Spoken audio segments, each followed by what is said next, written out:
Guys, we are at the eve of UFC 309. This will probably be coming out before the fight. All the build up this week has been amazing. I thought I would discuss some of it. We covered it in our preview where we discussed the whole card. I think specifically now I want to talk about the Jon Jones-Tom Aspinall rivalry, as you can say it, the war of words, some of the thoughts and feelings of Jon. And I've got my opinions.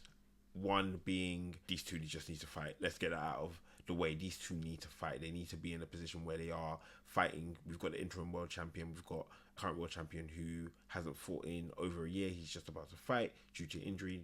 No problem with that. However, the interim champion has defended the interim belt, and if he doesn't fight him, he'll have to defend it again. And if you are holding on to that belt, unless you're relinquishing it, you've got a problem. You've got a logjam, and you've got someone who is the interim champion who wants to either unify it or be crowned the undisputed champion. So that's the basis that we have. There's been a long running history. First, if I'm talking about both men and how I deem them and how I rank them, Jon Jones, absolute legend, no question about it. His resume is second to none in the octagon. Outside of it, we can have some questions and some debates. And listen, I'm one person who likes to, when possible, separate the art from the artist.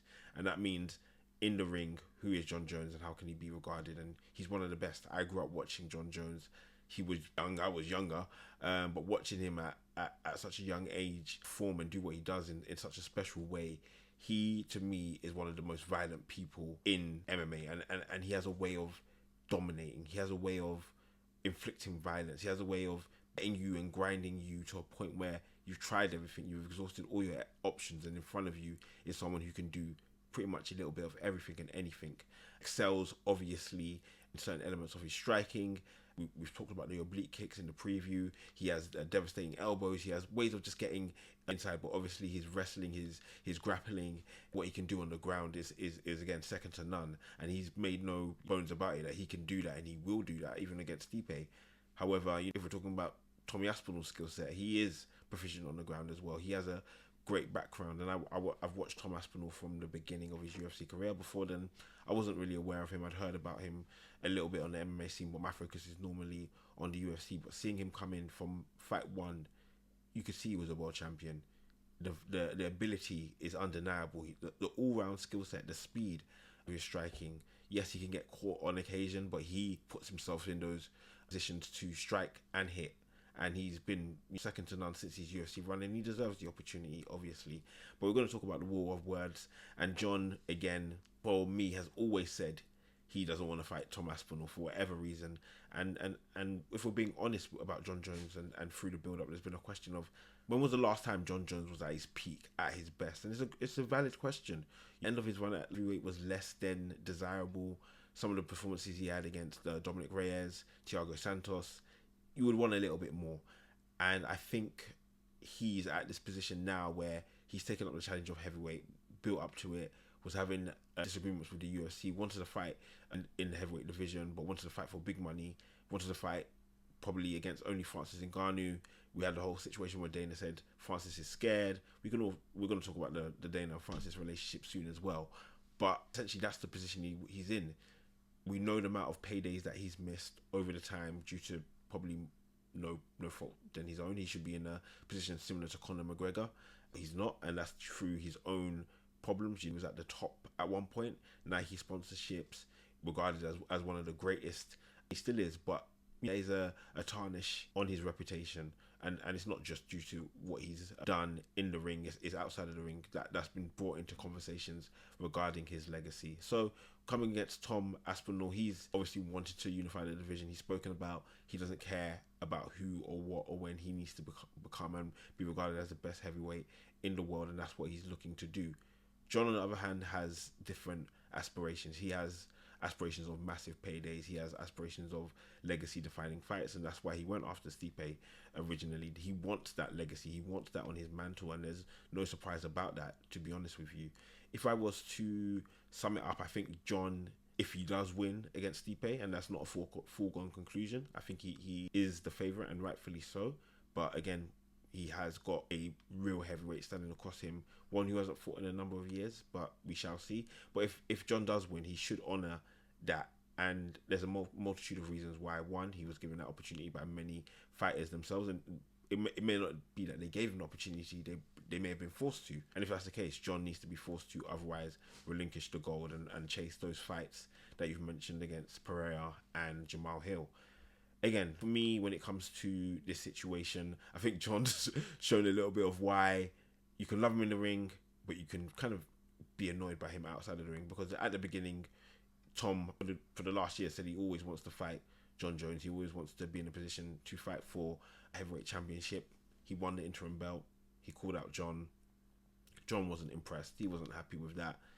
And I remember them meeting, and it was quite funny because Tom put his hand on John Jones, and John was not happy with Tom being there, sizing him up.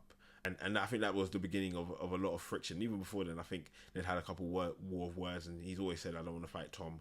And so we get to this week, and it's piled up a lot more. Tom said John is an a-hole. He's not somebody that I want to do business with. And you know, I think for Tom Aspinall, he doesn't deserve that. He's not that kind of person. In what I've seen, and I do watch a lot of MMA and a lot of content. Yes, he has been very frustrated.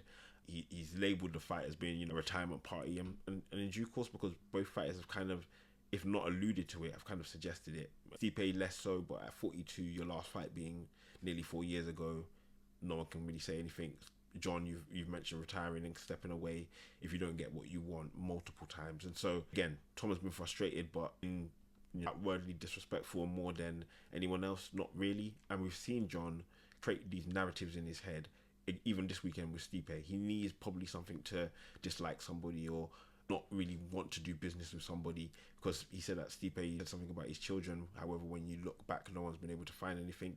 He said something in terms of a general comment, nothing pertaining to John. And I think when John called him out or suggested that they fight, he used some insulting words, but nothing out of the ordinary from what I think John would have heard throughout his fight career. So maybe is he getting annoyed? Maybe is he feeling a little bit of the pressure? Not sure. However, Tom Aspinall is someone I think deserves the opportunity that should be given to him.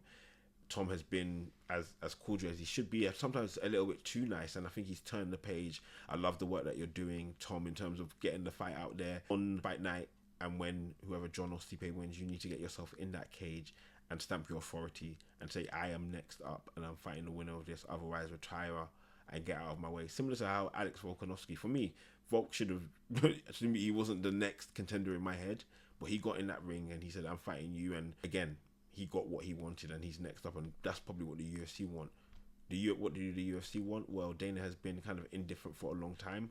This week, he, for the first time with all the fan pressure, said, I think that John should fight Tom next.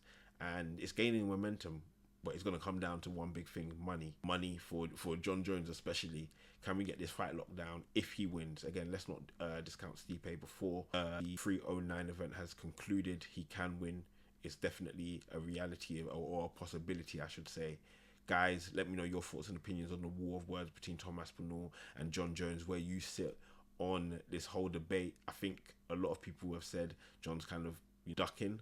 I wouldn't call it ducking. I don't think John is actually scared of many people, but he is smart. He picks his fights. He tries to put himself in the best possible position. He isn't going to be in that position when he fights Tom Aspinall. It's going to be very even in terms of skill set, in terms of physical profile. And I don't think he necessarily wants that when he could get some fights which probably lean better to him. In terms of the Pereira fight, he can take that down to the ground. He can find ways of mitigating the power that Pereira has. Jamal Hill, a striker, again, he can take him down. He can utilize his skill set there. So again, multitude of things can happen. We're going to do a review of UFC 309 once we complete this. Guys, look out for it. Leave me your thoughts and opinions, and I'll catch you soon. Peace.